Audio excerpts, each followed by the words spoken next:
Container berries often fail within the first year, and the problem is almost never the container itself. Most gardeners assume that any large pot will work, yet raspberries die back, blueberries turn yellow, and blackberries produce tiny, bitter fruit. The issue lies in 5 critical factors that commercial growers understand, but home gardeners rarely apply. These techniques can transform a struggling container berry patch into a productive system that yields fruit for 5 to 7 years from the same plants. Strawberries, currants, and even cranberries thrive in containers when these methods are followed correctly. The difference between success and failure often comes down to drainage holes, soil chemistry, watering timing, winter strategy, and one pruning technique that doubles production. Each of these factors addresses a specific biological limitation that container growing creates. Missing even one of these elements typically results in weak plants, minimal fruit, or complete failure by the second season. Understanding why these methods work makes the difference between decorative plants and actual food production. Container size determines root development, which controls fruit production more than any fertilizer. Raspberries and blackberries need minimum 15-gallon containers, while blueberries require 20 gallons to establish adequate root systems.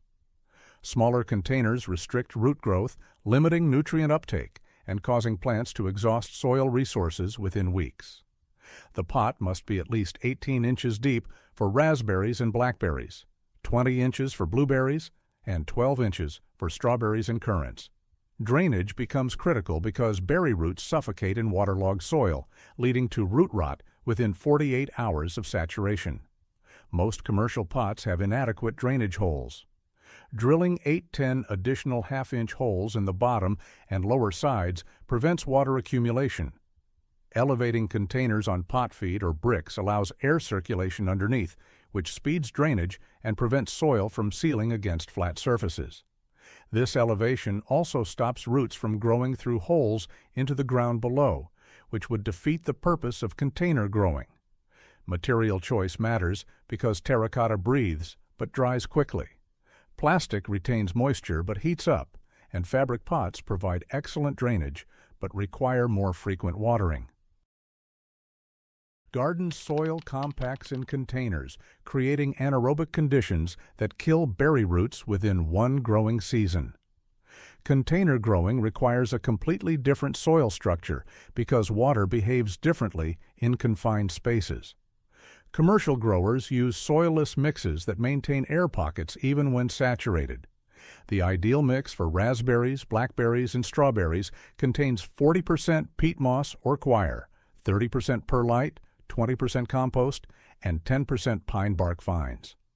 This combination drains quickly while retaining enough moisture for root access.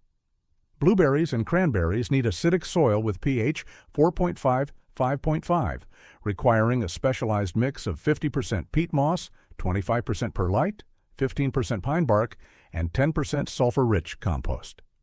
Regular potting soil typically has pH 6.5-7.0, which locks out iron and manganese, causing the yellow leaves commonly seen in container blueberries. Currants tolerate pH 6.0-6.5 and can use standard berry mix. Adding 2 tablespoons of sulfur per gallon of soil acidifies it gradually over 4 to 6 weeks. Testing pH every spring with a reliable meter prevents nutrient deficiencies that appear as intervenal chlorosis or stunted growth. Container berries need consistent moisture at the root zone, not wet foliage or waterlogged soil. Most failures occur from watering too frequently with small amounts, which keeps the top 2 inches wet while lower roots stay dry. The correct method involves watering deeply until water flows from drainage holes, then waiting until the top 2 to 3 inches of soil feel dry to touch before watering again. This typically means watering every 2-3 days in summer, but checking moisture rather than following a schedule prevents both drought stress and overwatering. Raspberries and blackberries showing wilted tips despite moist surface soil indicates that water is running down the container sides without penetrating the root ball. Breaking up surface crust with a fork and watering slowly solves this problem. Drip irrigation works well for containers, delivering water directly to the root zone at a rate the soil can absorb. Setting a timer for 30 minutes twice daily during fruiting season maintains consistent moisture without waterlogging. Mulching the surface with 2 inches of wood chips reduces evaporation by 40%, cutting watering frequency while stabilizing soil temperature. Blueberries need slightly more consistent moisture than raspberries, while strawberries tolerate brief dry periods better than other berries. Container soil heats up 15 to 20 degrees hotter than ground soil, cooking roots during summer and freezing them solid in winter. Black plastic pots in full sun can reach 120 degree burns at the root zone, causing permanent damage to fine feeder roots that absorb nutrients. Wrapping containers in burlap, placing them inside larger decorative pots, or positioning them in afternoon shade prevents this heat buildup. Light-colored containers reflect heat better than dark ones, though fabric pots provide the best temperature regulation through evaporative cooling. Root temperature affects nutrient uptake directly because enzymes that transport minerals work optimally between 60–75 degrees. Above 85 degrees, nutrient absorption drops significantly even with adequate fertilizer present. Blueberries are particularly sensitive to hot roots, showing leaf scorch and fruit drop when soil exceeds 80 degrees.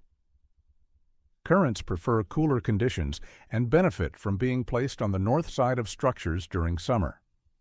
Grouping containers together creates a microclimate that moderates temperature extremes. Winter poses the opposite problem because container soil freezes completely, unlike ground soil which stays warmer below the surface.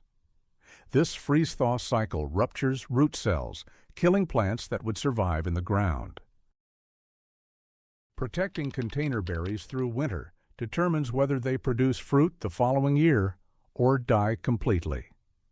Roots survive temperatures only 10 to 15 degrees below the plant's hardiness zone rating when grown in containers versus in the ground. A raspberry rated for Zone 4 can die in Zone 6 when container grown if left exposed. The most reliable method involves moving containers into an unheated garage, shed, or against a house foundation where temperatures stay above 20 degrees Celsius. Alternatively, burying containers up to the rim in a garden bed or mulch pile insulates roots from extreme cold. For containers that cannot be moved, wrapping them in 4 to 6 inches of insulation, bubble wrap, foam board, or burlap stuffed with leaves, prevents deep freezing. Creating a windbreak around grouped containers using stakes and burlap reduces heat loss by 30%. Watering thoroughly before the first hard freeze ensures that soil enters winter moist, which helps prevent root desiccation during cold periods. Evergreen boughs placed over the soil surface provide additional insulation. Removing this protection too early in spring risks damage from late frosts, so waiting until consistent temperatures above 40 degrees Celsius arrive prevents premature growth. Container berries exhaust available nutrients within 6 to 8 weeks, far faster than garden-grown plants with access to extensive soil. Fertilization strategy must account for this rapid depletion while avoiding salt buildup that burns roots. Slow-release organic fertilizers designed for acid-loving plants work well for blueberries and cranberries, applied at half the recommended rate every 6 weeks during the growing season. Raspberries, blackberries, and strawberries respond to balanced 10-10-10 fertilizer applied monthly from spring through August, stopping before fall to allow plants to harden off.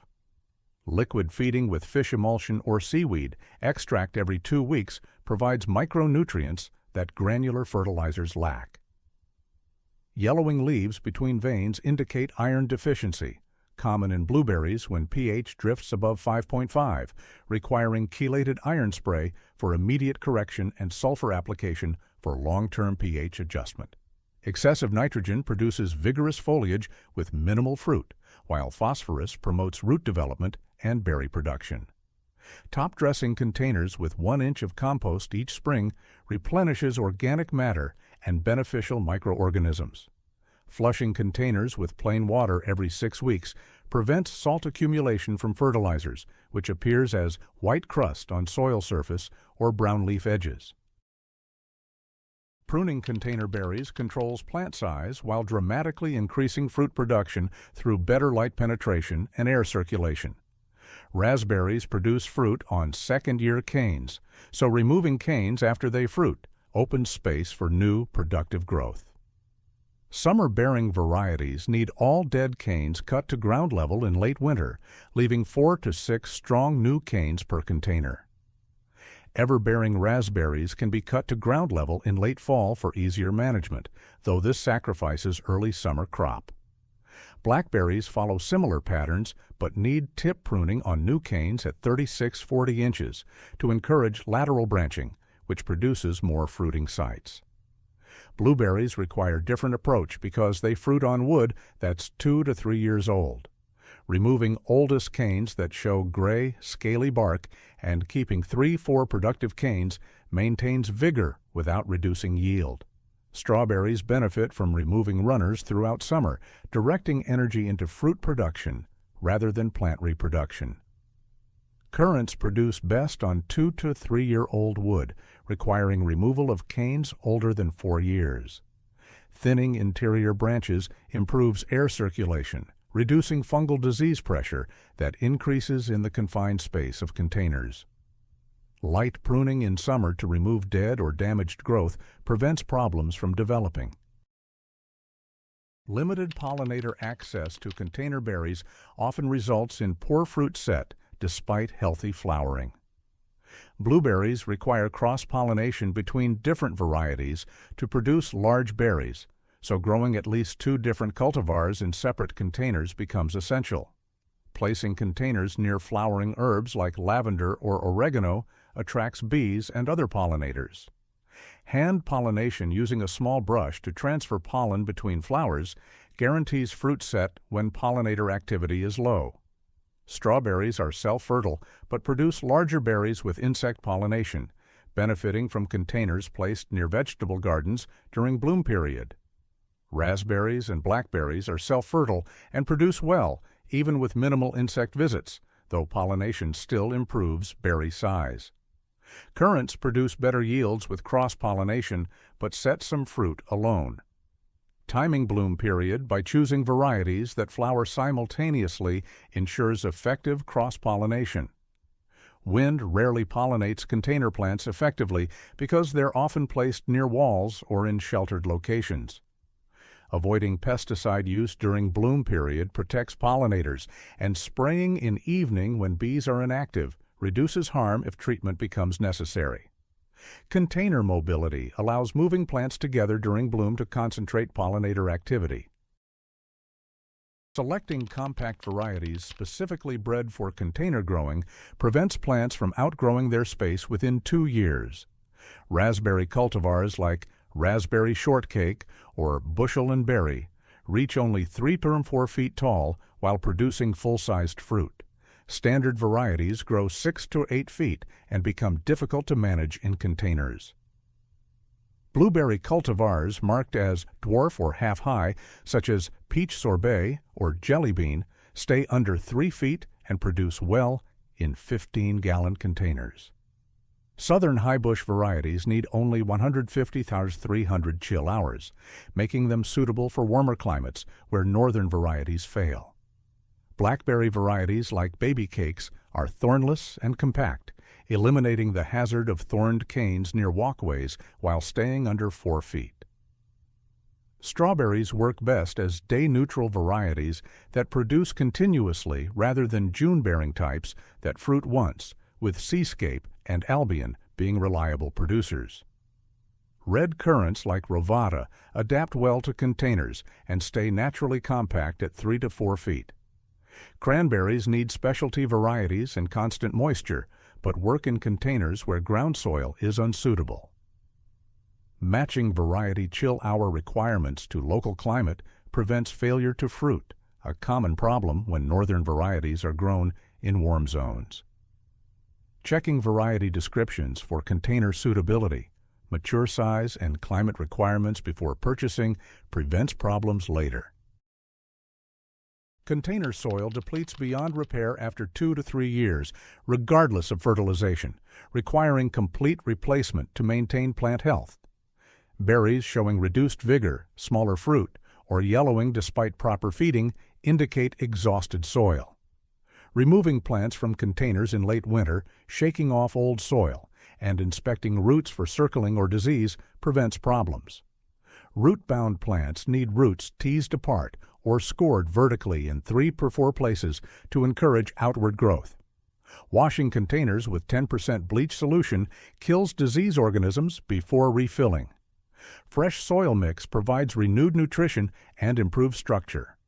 Some growers replace only the top 4-6 inches of soil annually, pushing remaining soil down and adding fresh mix, which extends time between complete changes. Adding worm castings or aged compost during soil changes introduces beneficial organisms. Removing 20% of soil volume and replacing it with fresh mix every fall maintains soil quality without disturbing plants. Plants showing severe decline may need emergency repotting mid-season. Timing soil changes for dormant period minimizes stress. Discarding old soil in garden beds recycles nutrients, though using it for containers again continues problems. Rotating plant locations between seasons reduces disease pressure. This maintenance seems extensive but becomes routine and prevents the total losses that occur when soil quality collapses completely. Container berry growing succeeds when these 5 factors work together, not in isolation. Adequate container size, proper soil mix, consistent watering, winter protection, and strategic pruning create conditions where berries produce yields comparable to garden-grown plants. Each element addresses specific limitations that container growing creates. Skipping even one typically results in disappointing harvests or dead plants by year 2. The initial investment in correct containers, quality soil mix, and appropriate varieties pays off through years of production. Container mobility allows moving plants to optimal light conditions, protecting them from weather extremes, and bringing harvest within easy reach. This growing method works for renters, gardeners with poor native soil, and anyone wanting fresh berries without dedicating garden space. Starting with 2 to 3 containers and one type of berry builds experience before expanding. Choosing varieties suited to local climate and selecting compact cultivars prevents most common problems. Checking these 5 factors each spring keeps plants productive for their full 5 to 7 year container lifespan.